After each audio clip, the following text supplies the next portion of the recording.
Hello there, welcome to Craft with Fee. Today I have a tutorial for you for a pattern I produced back in 2016, I think, for a Zippy hold all pouch. Now, the idea of a hold all pouch is not a new idea. This is my version of it. It's one I've been making, as I said, for around 4 years. When I produced this pattern, it was produced for a couple of stores that were taking it around the quilt market in Australia.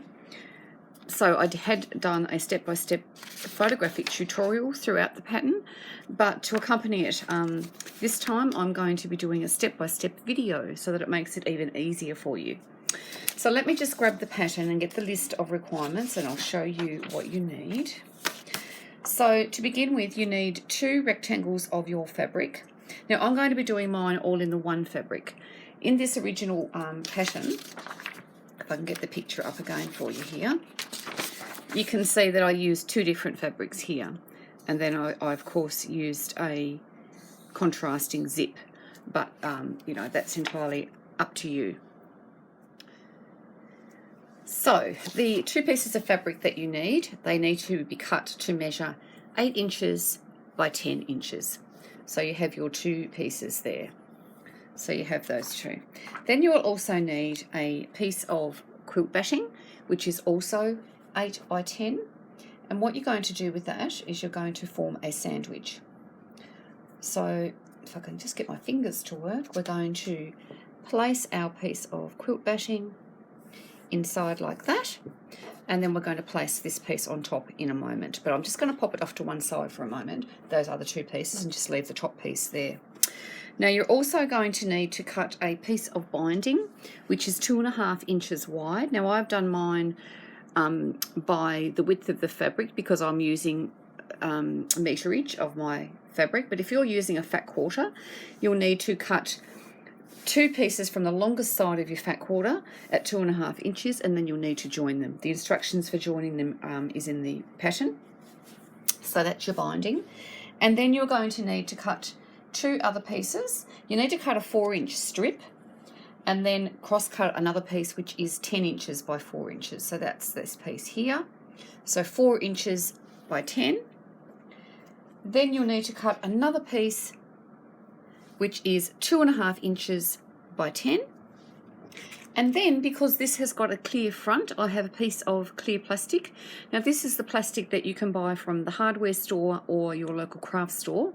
It's used for tablecloths. It's a fairly thin type plastic. It actually comes in a couple of thicknesses. This is the thinnest one because I find it easier to sew, and it's going to give our little zippy pouch a clear front. So the measurement for that, just let me find the measurement. It is 6 inches by 10 inches. So it's 6 inches down this way and 10 inches across.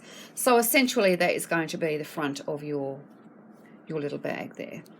And then these 2 pieces of fabric are the ones that go either side of your zip. So talking about zips, we're going to need to have a 10-inch zip, and I've chosen a pretty pink one to go with my fabric here. Okay, so we're just going to pop off to the side all of those little pieces of fabric that are going to go on either side of our zip, and we'll pop our zip to one side and our plastic. And then we're just going to be using one of the 8-inch by 10-inch pieces of fabric here. And then what we're going to do is take a ruler and a water-soluble marker. So I have this one here. It is a water erasable fabric marking pen. And we're going to be drawing quilting lines. So I'm going to go and start from corner to corner of the fabric. So we're just going to draw the line all the way from corner to corner. Now that's not come out really dark there, but I can still see. I'm not sure if you can on the camera, so I'll just make it a little bit darker. Okay, so that'll give you your first line. So then what you need to do is to measure 1 inch from that line. So use your quilting ruler and then draw your quilting line there, 1 inch from that. Or you can do 1.5 inches. It's up to you. I'm going to do 1 inch for this one. In the pattern, I think from memory, I tell you to do it 1.5 inches, but that's up to you. Depends on how much quilting you're happy to do. As I said, I really want this to have a real quilted look. So I'm just doing the 1 inch.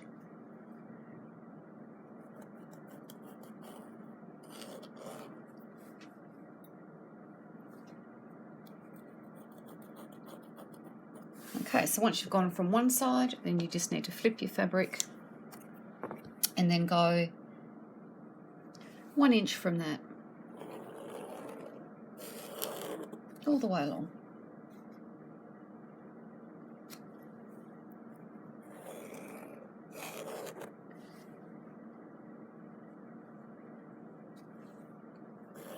So you need to make sure that you do your lines fairly dark, otherwise you can't see them. And I've chosen a fairly light coloured background fabric so that you could on the video see what I've done with my quilting lines. Okay, so now you've gone in that direction. You then need to flip it again, and then you need to go in the opposite direction, and that'll give you diamond quilting. The diamond cross hatching is what it's actually called. So I'll go ahead and keep drawing those off camera. Okay, so I hope that you can see. Maybe you can't, but anyway, that's the quilting done on that piece of fabric. So now what you need to do is to get your other 2 pieces. So you've got your other 8 by 10 piece there, and you need to lay it so that the wrong side is facing up. Then lay down your quilt batting like that, and then you're going to place this piece here directly on top. And then you're going to take it to the machine and you're going to follow all of these lines. So all of the lines in that direction and then all of the lines in that direction, and that is going to give you a quilted piece. I'll go and do that and I'll come back.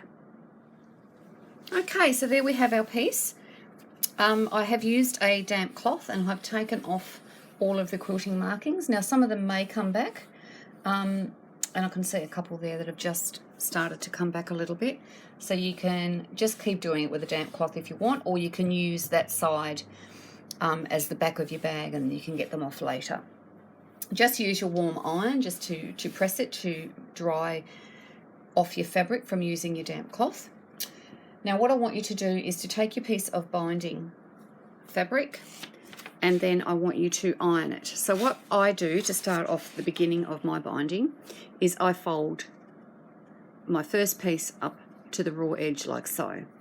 Then you just need to fold your binding in half and press it.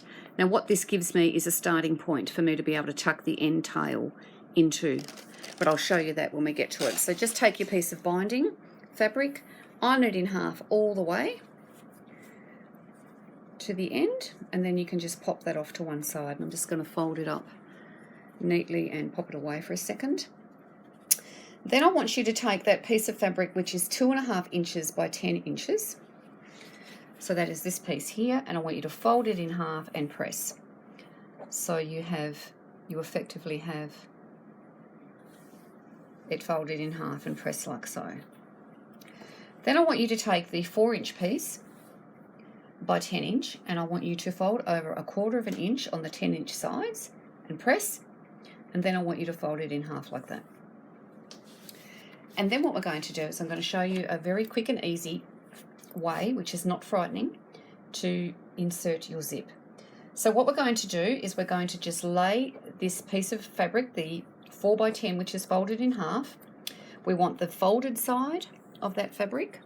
So we've got the folded side there, and we're going to lay that against the zip, and then we're going to pin it into place, because then we're going to stitch it down. So I'll just pop some pins in, and then we'll take it over to the machine and I'll show you how to stitch it down.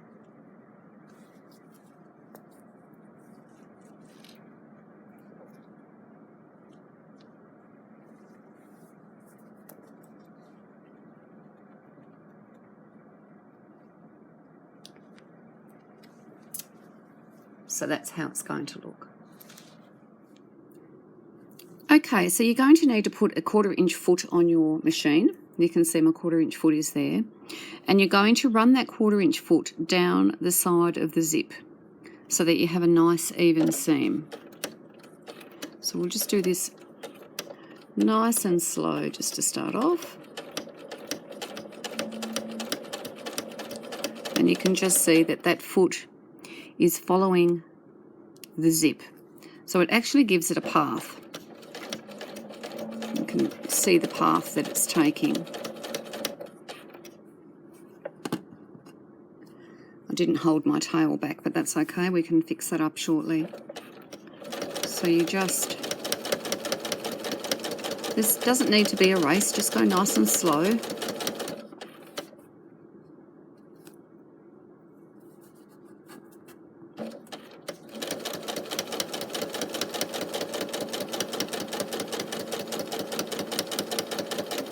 There we go.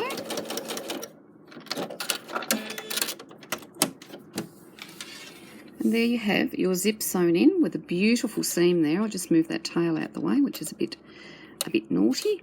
But you see there that beautiful seam? It's even all the way along. You haven't had to use a zipper foot.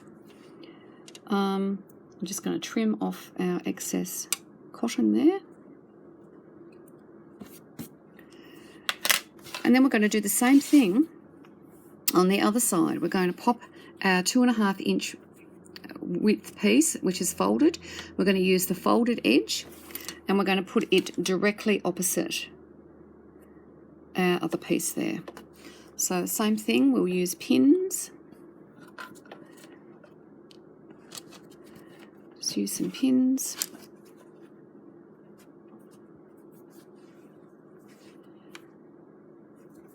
And this truly is the most simple way to insert a zip that I know. And zips scared me for a very long time. So please don't look at this project and think, I can't do this. You can do it. You can do a zip, I promise. It's so easy, super easy. So, okay, pop our foot down, as I said. So we're going to run that foot once again along the edge of this zip. Once again, you can go nice and slow. Make sure you get it right.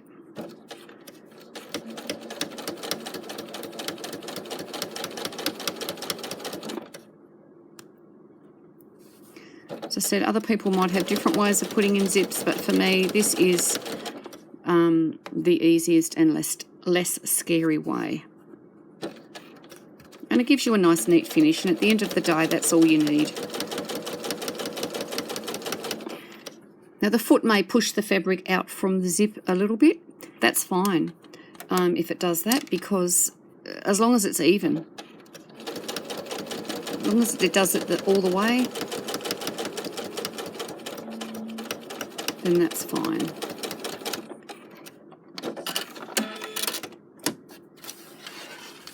There we go. We'll go back to the other table.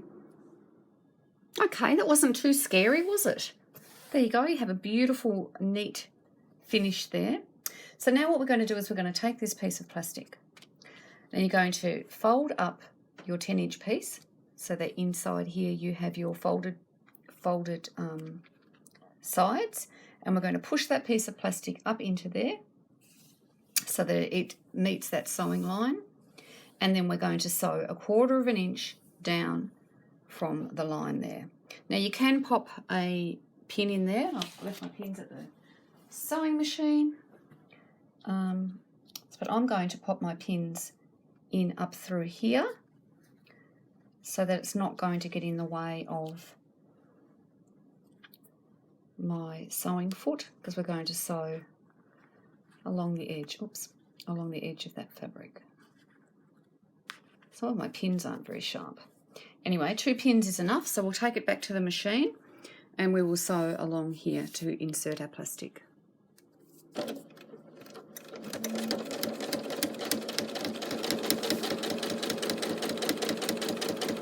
So as you can see, I'm running the 1/4 inch foot along the edge of that fabric there.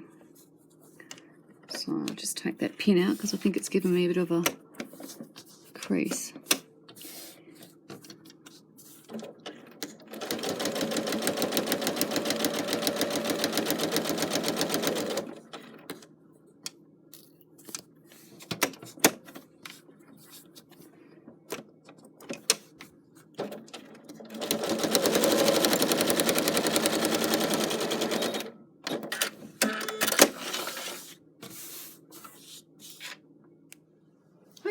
there we have it. So I have just moved my zip along a little bit. I'll show you why in a second. But what we're going to do now is take our piece of quilted fabric, and then we're going to lay this on top. And we're going to match the raw edge at the top here. I'm going to take some little clips, and we're just going to match it. Now you're going to see that there's going to be a bit of overhang. That is absolutely fine. So just make sure that this is the raw edge that we're matching.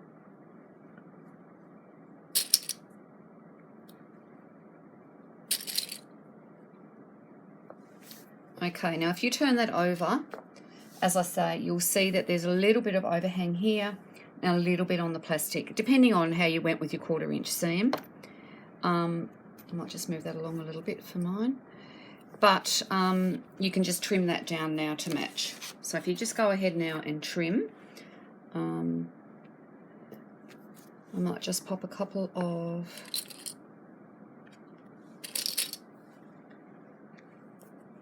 So I'm just going to use my scissors to trim it. It's up to you how you decide to trim yours. But I think that's going to be the easiest way for me.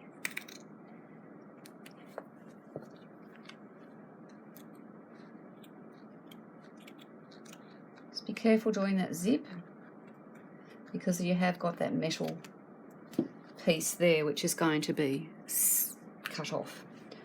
So going to put a couple of clips in there to hold all this in place, make sure that I get my other sides nice and lined up. You'll see, so that's not perfectly straight, so I'll just cut that with the scissors. A little bit more there. You can use a rotary cutter too if you want to do that, that's fine.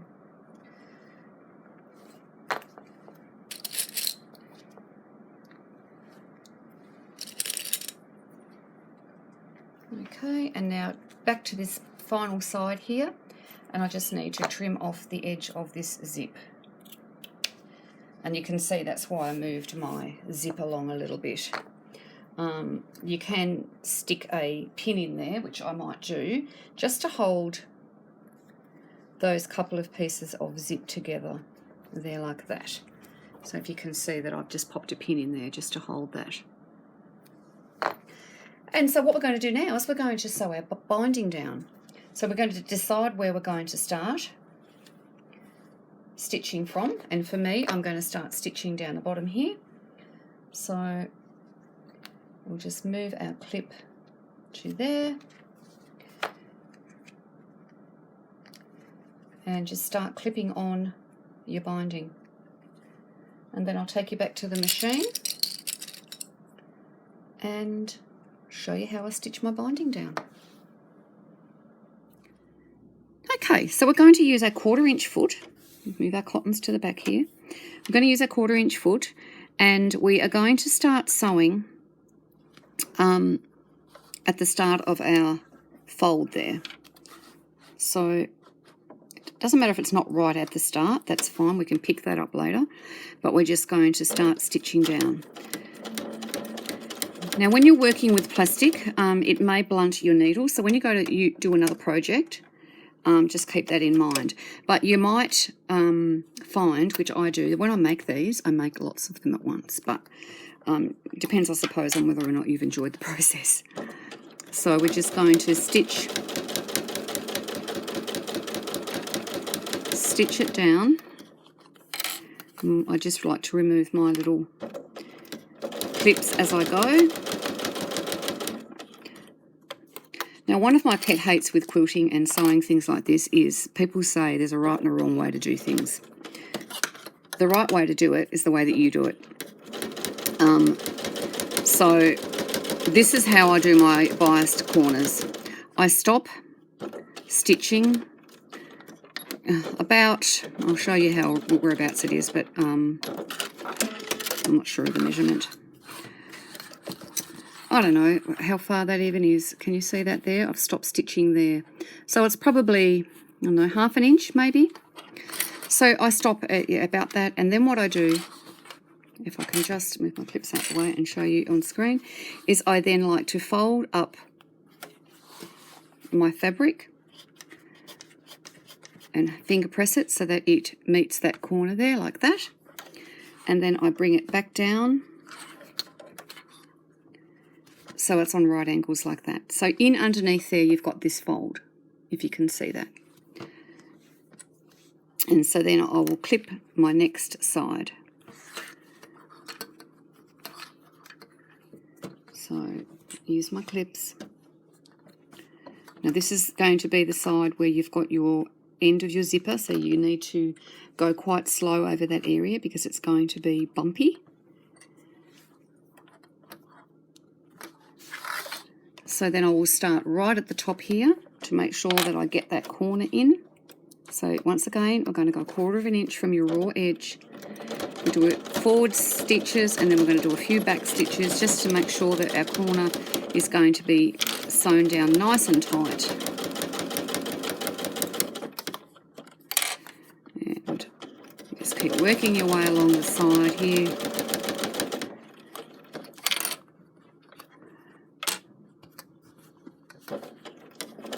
And once again, we're going to stop around about the 1/2 inch. A little tip, when I go over my zipper area, I go forward, back, and then I go forward again because that area is going to get a bit of wear and tear. So we will get to, as I said, about the 1/4 inch spot from our corner, come out again. So let me show you again. I can take that pin out now because that's held our zip there beautifully. Can you see that that's held our zip area nice and tight? I do have a tiny little tuck in there, but that's okay. Don't put your zip back yet though, bring it back. So we're going to fold this once again, so we're going to get, sorry, I'm going to move my clips out of the way. They're in the way. Move that one out. So we're going to go up to right angles, so we're going to fold up so that it's on right angles right up to that corner, and then we're going to come back down nice and flat. Oops. There we go, like that. And that's what will give you the lovely biased corners.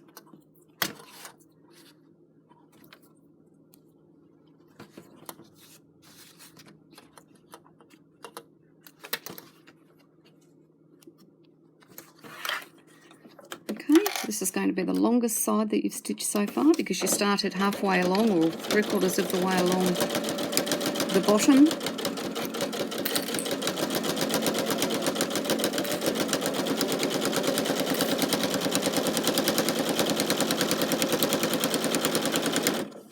As I said, you can imagine doing these in a production line. It'll be certainly a lot more time savvy to do that. So, going to go up at right angles, like so, and then back down flush. And if I come back here to this corner that we've already done, and I'll show you, you see, you get that nice folded corner that way. Oops, that was a roll of fabric just fell over. So that gives you, yeah, that beautiful corner there like that. So I think it's a very easy way to get a nice neat corner. You might know a different way, and if you do, stick with what you know, but this is how I do it. Works for me.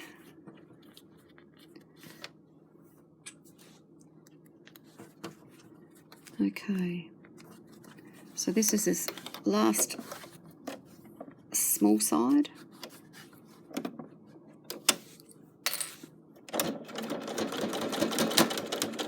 Forward, back, and then forward again.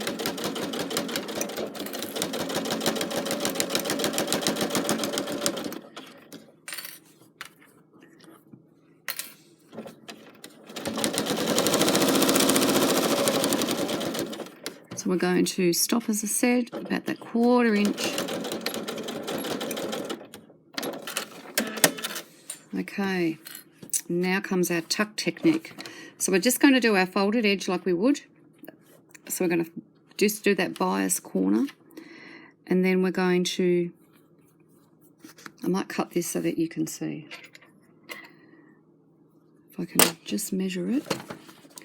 So fold it up and then, oops, fold at right angles and then back against our fabric, and I'll pop a clip in there. Keep that clipped, and then I will measure this. So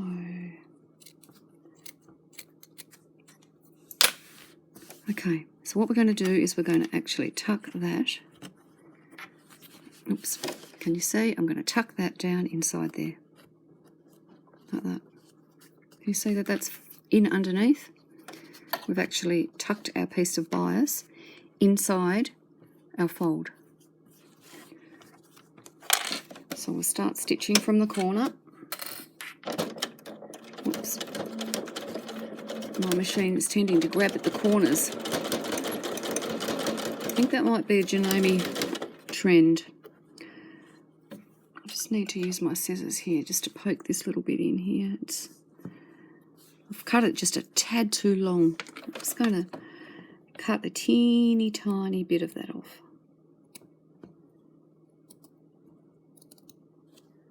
You can see that's not much at all that I've sliced off there, but I just want that just to tuck down inside there. Can you see what I've done there? I wonder if I can zoom in. Yep, can you see that? It's tucked down in. So then we'll just continue to sew down our 1/4 inch until you get to where your stitches are started from before. Break your cotton. I'll just tidy this up on this side. I've got a few loose ends here. Now I'm just going to fold this part over just to show you. Can you see there? You've got that nice piece of, so it's tucked in the back there, but at the front you've got that nice joined piece there. Now I just do a little bit of blind stitching along that just to neaten it up.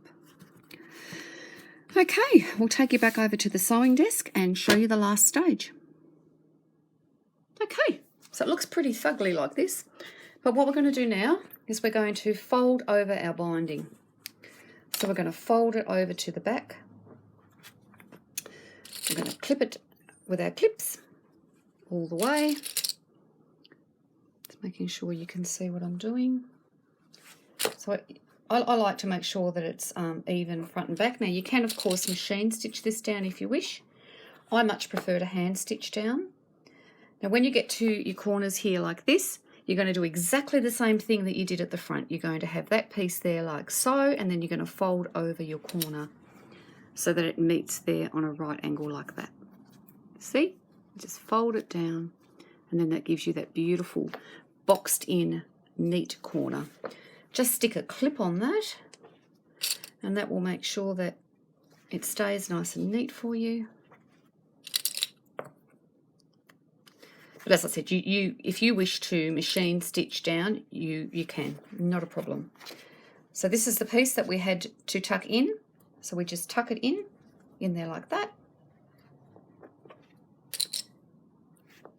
I'll just get this corner, so we're just going to fold the corner over onto itself, which then causes a nice, neat little corner to happen.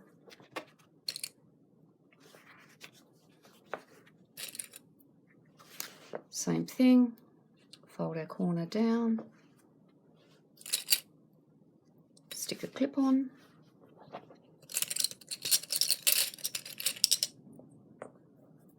Oops.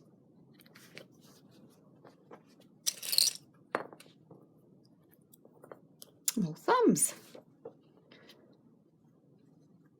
It's been a while since I've made one of these, a couple of years I reckon.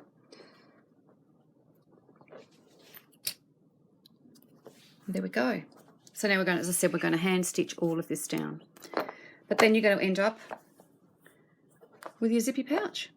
That's how it's going to look. Nice and finished.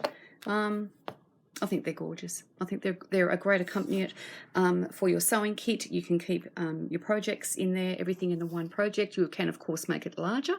You could make it deeper, entirely up to you. But I actually like this 8 by 10 size. It works really well for me. it fits a project. I do a lot of handwork, so it'll fit a handwork project inside. If you're an English paper piecer, they're great because you can put all your shapes in here and your glue sticks, all of those things. They're just great. So I'm going to go off now and hand stitch it all down for you. Okay, here's the finished little zippy pouch. So it's all done. All of the binding is stitched to the back there. I've popped a little zipper pull on there on the zipper, and it's all ready for use. So I hope you enjoy this week's tutorial. Don't forget to post your finished zippy pouches in the Tilda Lovers Club group on Facebook, and that'll give you an entry into our giveaway. Chat to you soon. Bye.